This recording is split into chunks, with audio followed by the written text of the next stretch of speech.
বন্ধুরা, আপনারা কখনো চিরুনির মধ্যে এইভাবে চুল আঁচড়ানোর আগে পাউডার দিয়ে দেখেছেন? কিংবা গ্যাস বার্নারে আপনারা কখনো টুথপেস্টের ব্যবহার করেছেন? এমনই কিছু অসাধারণ টিপস আপনাদের সঙ্গে শেয়ার করব। চলুন তাহলে আজকের উপকারী টিপসগুলি আমরা দেখে নিই। প্রথম যে টিপসটি শেয়ার করছি এই ধরনের শাড়ি নিয়ে। এই ধরনের যে সিনথেটিকের শাড়িগুলো হয় বন্ধুরা, এই শাড়িগুলোকে যতই আমরা সুন্দর করে ভাঁজ করে রাখতে চাই না কেন, দেখা যায় শাড়ির পাড়টাকে আমরা একদিক দিয়ে ধরি আর শাড়ির পাড়টা আর একদিক দিয়ে দেখা যায় খুলে বের হয়ে যায়। তাই চিরুনি আমাদের প্রত্যেকের বাড়িতেই থাকে। একটি চিরুনির সাহায্যেই আমরা শাড়িটাকে খুব অল্প সময়ের মধ্যে সুন্দর করে ভাঁজ করে গুছিয়ে নিতে পারি। দেখুন, চিরুনিটাকে এইভাবে আমি রেখে শাড়ির যে এক পাশের পাড় আছে, পাড়টাকে এইভাবে চিরুনির চারপাশে আমি ঘুরিয়ে নিচ্ছি। এইভাবে আপনারা সিনথেটিকের শাড়ি, জর্জেটের যে শাড়িগুলো হয়, খুব সহজেই ভাঁজ করে নিতে পারবেন। এমনকি শাড়ির পাড়টা আপনাদের খুলে যাওয়ার কোনো রকম সম্ভাবনা থাকবে না। আর এই ধরনের জর্জেট, সিনথেটিক, সিল্কের শাড়িগুলো খুব দ্রুতই আপনারা ভাঁজ করে নিতে পারবেন। পুরোটা শাড়ি আমি এইভাবে চিরুনির মধ্যে দেখুন গুটিয়ে নিলাম। বাড়তি যে অংশটা আছে সেই অংশটাকে এইভাবে মাঝখানে আমি রাখবো। তারপর দেখুন আমার কিন্তু নিচের অংশটাও বন্ধুরা সুন্দর করে এইভাবে ভাঁজ হয়ে গেছে ওপরের অংশটার মতো। চিরুনিটাকে এবার আমরা এইভাবে শাড়ির পাড়গুলোকে ধরে বের করে নেব। এইভাবে যদি আপনারা এই সিল্কের শাড়িগুলো ভাঁজ করেন, বারবার খুলে যাবে না। এমনকি খুব কম সময়ের মধ্যেই আপনারা সুন্দর করে ভাঁজ করে নিতে পারবেন। আইডিয়া বা টিপসটি যদি আপনাদের একটু ভালো লেগে থাকে, অবশ্যই আপনারাও অ্যাপ্লাই করে দেখবেন। আশা করছি আইডিয়াটি আপনাদেরও কাজে আসতে পারে। চলুন তাহলে পরবর্তী টিপসটি আমরা দেখে নিই। আমাদের বাড়িতে যে গ্যাসের বার্নার থাকে না, অনেক সময় দেখা যায় গ্যাসের বার্নারের সাইড দিয়ে আগুন বের হতে থাকে। আমরা বুঝে উঠতে পারি না যে কেন আগুনটা বের হচ্ছে। এতে গ্যাসের কিন্তু আমাদের অপচয় হয়। তাই অপচয় রোধ করতে চাইলে একটি কাজ করতে হবে বন্ধুরা। এখানে গরম বলে একটি কাপড় দিয়ে গ্যাসের বার্নারটাকে আমি এইভাবে খুলে নিলাম। এখানে আমাদের নিয়ে নিতে হবে সাদা কালারের টুথপেস্ট। যে কোনো টুথপেস্ট এখানে আপনারা ইউজ করতে পারেন। এইভাবে সাদা কালারের টুথপেস্টটা আমাদের গ্যাসের বার্নারের চার সাইডে খুব ভালো করে এটাকে এইভাবে লাগিয়ে দিতে হবে। দেখুন, চার সাইডে আমি খুব ভালো করে এবার লাগিয়ে দিলাম। এবার আমি কি করব, গ্যাসের বার্নারটাকে এইভাবে সেট করে নেব। এবার আমি আপনাদের আগুন ধরিয়েও দেখাবো। দেখুন, সাইড দিয়ে কিন্তু এখন আর আগুন আমাদের লিক করছে না। তাই গ্যাসের অপচয় রোধ করতে হলে এই টিপসটি অ্যাপ্লাই করে দেখতে পারেন। আমাদের প্রত্যেকের বাড়িতেই এই ধরনের কিন্তু গার্ডার বন্ধুরা থাকে। অনেক সময় এই গার্ডারগুলোকে আমরা বিশেষ কোনো কাজেই ব্যবহার করি না।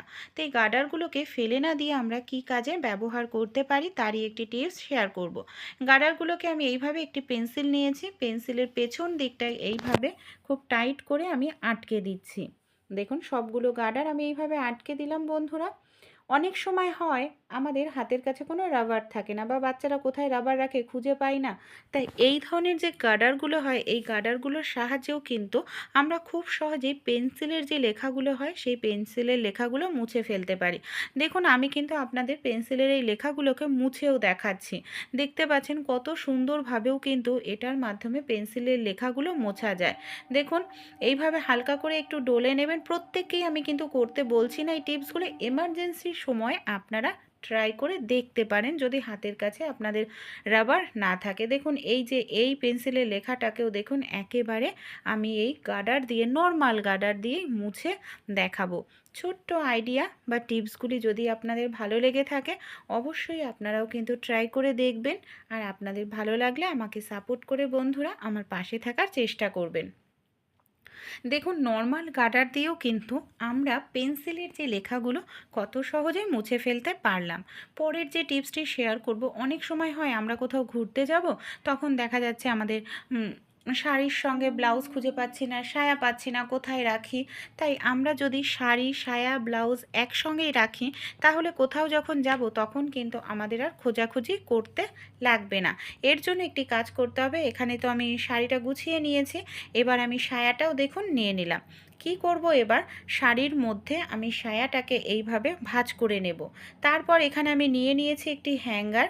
আর দেখুন, শাড়িটাকে আমাদের ঠিক হ্যাঙ্গারের মধ্যে এইভাবে রাখতে হবে। তাহলে সায়াও থাকবে আর শাড়িটাও সুন্দর গোছানো থাকবে। আর বারবার হ্যাঙ্গারের থেকে জামা কাপড় পরে যাবে না। দেখুন, এইভাবে আমি ছোট করে ভাঁজ করে নিলাম। আর শাড়ির যে আরেকটি পার্ট রয়েছে সেটাকেও আমি এইভাবে হ্যাঙ্গারের ভেতর দিয়ে শাড়িটাকে ঢুকিয়ে দেব। এবার আমরা কি করব, যাতে সব জিনিস আমাদের একসঙ্গে থাকে, এর জন্য শাড়ির ম্যাচিংয়ের যে ব্লাউজটা আছে সেই ব্লাউজটাকেও কিন্তু আমরা একসঙ্গে রাখবো।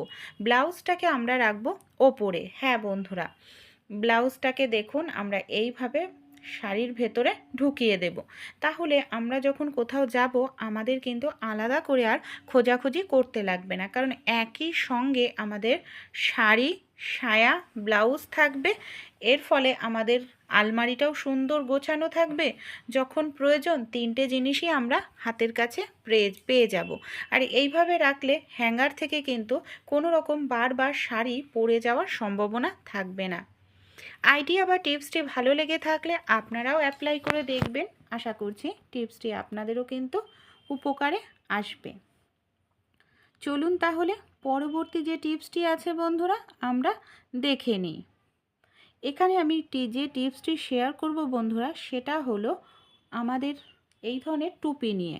আমাদের যে এই ধরনের টুপিগুলো থাকে না, বাচ্চাদের শীতকালে আমরা কম বেশি প্রত্যেকেই পরিয়ে থাকি বাচ্চাদের। কিন্তু অনেক সময় কি হয়, এই ধরনের যে টুপিগুলো না ভেতরের দিকটায় ঘেমে যায়, অনেকক্ষণ পরানো থাকলে বাচ্চাদের মাথা ঘেমে যায়, এমনকি ঘাম বসে ঠান্ডা লেগে যায়। তো একটি রুমাল যদি আপনারা এইভাবে টুপির ভেতরে দিয়ে রাখতে পারেন, তাহলে কিন্তু বাচ্চারা মাথা যদি কোনো কারণে ঘেমেও যায়, রুমাল কিন্তু সেই ঘামটা অ্যাবজর্ব করে নেবে আর বাচ্চাদের ঠান্ডা লাগার সম্ভাবনা থাকবে না। আমাদের বাড়িতে যে আমরা মহিলারা চুড়ি পরে থাকি, যারা প্রত্যেকেই সবসময় চুড়ি পরে, অতিরিক্ত টাইট চুড়ি কিন্তু পরে থাকি, কারণ ঢেলা চুড়ি পরলে বারবার চুড়িটা নাড়াচাড়া হয়, কাজ করতে অসুবিধা হয়। কিন্তু টাইট চুড়ির আরও একটি সমস্যা আছে বন্ধুরা, কারণ এটা খুলতে পড়তে গেলে আমাদের খুবই কষ্ট হয়। হাতের থেকে দেখা যায় চুড়িটা সহজে খোলা যায় না, এমনকি ব্যথাও লাগে হাতে। তাই একটি কাজ আপনারা করতে পারেন, আমাদের প্রত্যেকের বাড়িতেই কিন্তু এই ধরনের পলিথিন থাকে। আপনারা হাতে এইভাবে একটি পলিথিন পরে নিন বন্ধুরা, যে কোনো পলিথিন আপনারা হাতে এইভাবে পরে নিন। পলিথিনটার মধ্যে চুড়িটাকে ঢুকিয়ে এইভাবে আপনারা উল্টো করে টানতে থাকুন। দেখবেন খুব সহজেই কিন্তু আপনারা চুড়িটা খুলে নিতে পারছেন। দেখুন কত সহজে এইভাবে হালকা করে টানলে চুড়িটা, ছোট্ট থেকে ছোট্ট চুড়ি আপনারা শুধু একটি পলিথিনের সাহায্যে খুলে নিতে পারবেন। আপনাদের হাতে ব্যথাও লাগবে না, লালও হবে না। তাই এই টিপসটি অ্যাপ্লাই করলে আপনাদের কিন্তু অনেকটাই ব্যথা কম অনুভূত হবে, এমনকি চুড়িটাও আরামসে আপনারা খুলে ফেলতে পারবেন। চলুন পরের টিপসটি আমরা দেখে নিই। আমাদের বাড়িতে এই ধরনের চিরুনি প্রত্যেকেই আমরা ইউজ করি চুল আঁচড়ানোর জন্য। অনেক সময় দেখা যায় আমাদের হয়তো সময় থাকে না সেটাকে জলের মধ্যে ভিজিয়ে রেখে পরিষ্কার করার, তাই আমাদের প্রত্যেকের বাড়িতেই বন্ধুরা পাউডার কিন্তু থাকে। আমি এখানে চিরুনির ওপরে সামান্য পরিমাণ পাউডার দিয়ে দিচ্ছি। হ্যাঁ বন্ধুরা, কোনো রকম জল বা ডিটারজেন্ট পাউডার, সাবান ছাড়াই এইভাবে একটু পাউডার দিয়ে দেবেন। তারপর এরকম একটি বাঁকানো ব্রাশ নেবেন। আমি এই ব্রাশটা বাঁকিয়ে নিয়েছি, একটা ভিডিওতে আপনাদের সঙ্গে শেয়ার করেছিলাম। এইবার এই ব্রাশটার সাহায্যে দেখুন এইভাবে যদি আমরা চিরুনির দাঁতগুলোকে পরিষ্কার করতে থাকি, এই যে আমি এখানে পাউডারটা দিয়েছি, পাউডারটার কারণে নোংরা, তেল, যা কিছু নোংরা আছে চিরুনির থেকে খুব সহজেই উঠে যাবে। এমনকি আমাদের চিরুনিটা খুব সুন্দর পরিষ্কার হবে। কোনো রকম এখানে আমাদের সাবান, জল দিয়ে ভিজিয়ে রাখার প্রয়োজন পড়বে না। দেখুন কত সহজভাবেই আমরা চিরুনিটাকে পরিষ্কার করে নিতে পারি। অনেকে চিরুনি মাথায় তেল দেওয়ার কারণে তেলে হয়ে যায়, তাই পাউডার দিলেও কিন্তু এই তেল ভাবটাও চলে যাবে। এইভাবে আপনারা একবার পরিষ্কার করে দেখবেন, খুব দ্রুতই আপনারা চিরুনিটা পরিষ্কার করে নিতে পারেন। আমি পুরনো চিরুনিটা এইভাবে পরিষ্কার করে নিলাম। এমনকি শুধু এই চিরুনি না, আমি কিন্তু আমার বাড়ির অন্যান্য চিরুনিগুলো এইভাবে পরিষ্কার করি। এতে সময়টাও বেঁচে যায় আর কাজটাও কিন্তু খুব দ্রুত হয়ে যায়, পরিষ্কারটাও হয়ে যায়। তাই আপনারাও ট্রাই করে দেখবেন। ভালো লেগে থাকলে বন্ধুরা আমাকে সাপোর্ট করে আমার পাশে থাকার অবশ্যই চেষ্টা করবেন।